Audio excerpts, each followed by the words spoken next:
The content in this video is for general educational use. It does not represent political opinions or judgments about any country, culture, or government. Information is based on publicly available sources and may be summarized or simplified. Viewers should verify details through multiple sources.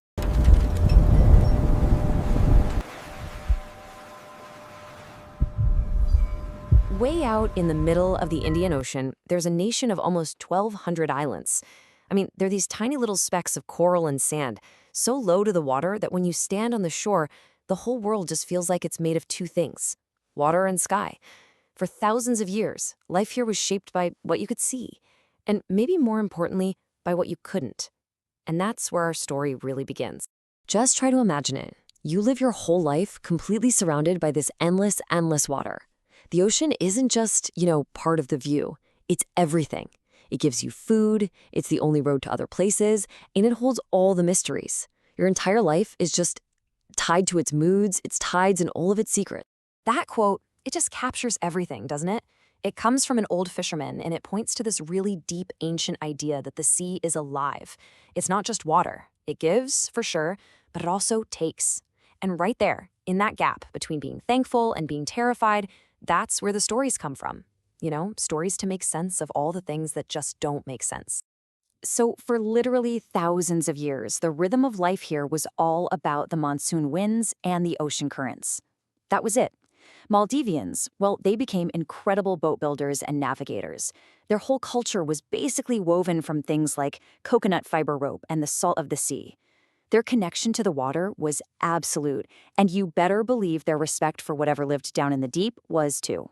And living in that kind of beautiful but really deep isolation, well, things happen. Every strange noise in the dark, every person who suddenly got sick, every boat that just never came back, it was all given a story. It was given a name, a presence. See, for them, the spirit world wasn't some fantasy. No, it was a real, parallel world that you had to learn to navigate carefully and with a lot of respect. And out of all the spirits and presences that haunted these islands, there was one that was feared more than any other. It came from the sea. It came once a month, and it always, always demanded a terrible price. I really want you to picture this. This wasn't some monster with teeth and claws. No, it was something much, much stranger. It was described as a ghostly ship, all lit up with these creepy, glowing lamps, just rising silently out of the black ocean. What an unnatural sight. And when you saw it, you knew a night of absolute terror was about to start. And this led to this cold, horrifying ritual. The whole community was forced to sacrifice one of their own, just to try and appease a terror they couldn't fight. Can you imagine the dread that would just settle over an entire island as the full moon got closer? The fear in every single family that had a daughter. And this just went on, month after month, for generations. But then, one day, everything changed. Someone arrived. Someone who wasn't trapped by this ancient fear. He was an outsider, and he brought a completely different kind of power with him. Now, this guy wasn't some warrior with a sword. He was a scholar, a man of faith, all the way from North Africa. His strength, it wasn't physical. It was in the words he carried inside his head, the holy verses of the Quran. So the next time a girl was chosen for the sacrifice, this traveler, Abu Barakat, he makes this unbelievable offer. He says he'll go to the temple in her place.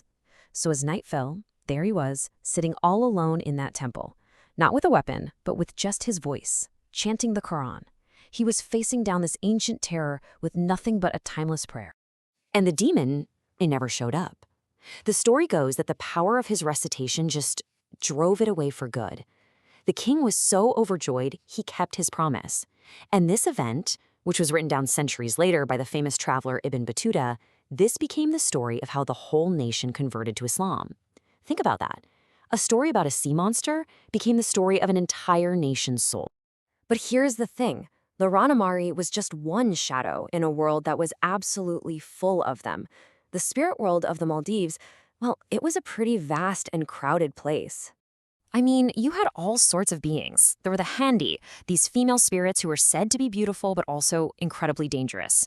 Then you had the Furetha, which were more like crude monsters that would hide out in the reefs. Of course, there were Jinn, which is a familiar idea from Islam. And hey, it wasn't all bad. There were even household spirits called abahatehi that might actually help with chores if you left them a little food. Basically, every part of life, from getting sick to a missing tool, had a spirit that could be behind it. So this all shows how people had to navigate between two different worlds, right? On one hand, you had something called Thanditha. Think of it as local magic, a way to deal with all these spirits. And the person who did it, the Thanditha Verya, they weren't seen as some evil sorcerer, not at all. They were a protector, a hero. Then on the other hand, you had Islam, which gave society its laws, its structure, and a connection to the bigger world. And these two systems, they didn't always fight. A lot of the time, they just existed side by side. It was like having a complete toolkit for all of life's problems, the ones you could see and the ones you couldn't. So that brings up a really interesting question, doesn't it? In our world of science and smartphones, why do these stories still have such a hold on people? Why are they still being told in schools and whispered after dark? Well, I think the answer is in how belief actually works. You see, it's not like old clothes that you just get rid of. It's more like layers of rock.